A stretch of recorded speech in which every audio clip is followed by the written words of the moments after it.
Hindi, Mares, oo, kilala ko po. Ano sa palagay mo kung magkakalaban kayo ni Abner Mares? Sa ngayon, pagtitinginan ko, magte-training muna ako. Saka darating din tayo dyan, mga sa Benjip, mga ganyan, mga big time na talaga. Laban mo si Mares, sa palagay mo, may labang ka?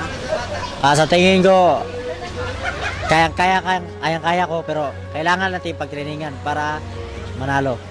So gusto mong makalaban on the future si Mares? Oo, gusto kong makalaban yung mga galing si Mares, mga ganon. Mga lumatsing ko, mga kawit ko, gusto kong makalaban. And then kung lalaban si Mares dito sa LA, alam natin ang maganda ang laban. Ano sa palagay mo? Ilang round o up to anong mangyayari?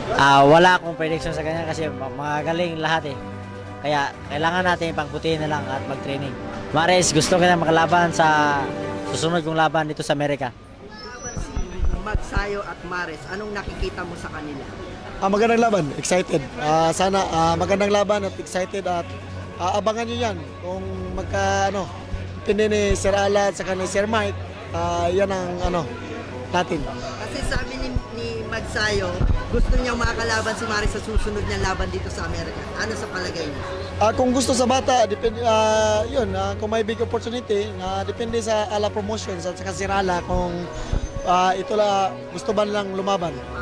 Nasa championship, diba? Oo, yan ang Hindi natin susunod gusto talaga sa bata. Depende kung gusto talaga sa bata, pero may mga advisor tayo na gusto nating kung ano talaga ang plano nila para sa kay Mark Magsayo.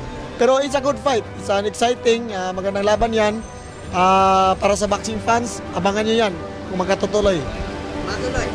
Kung matutuloy si Magsayo and Mares sa next year, ano sa palagay mo? May knockout o sa 12 rounds?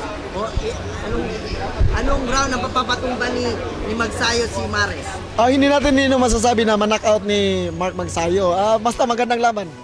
Magandang laban lang ang ipaano ko at saka depende na yon sa Ala Promotions. Salamat kayo sa mga nanonood sa Amerika, sa mga fan ng mga Unang-una, salamat po sa lahat ng mga boxing fans nandoon sa Carson City.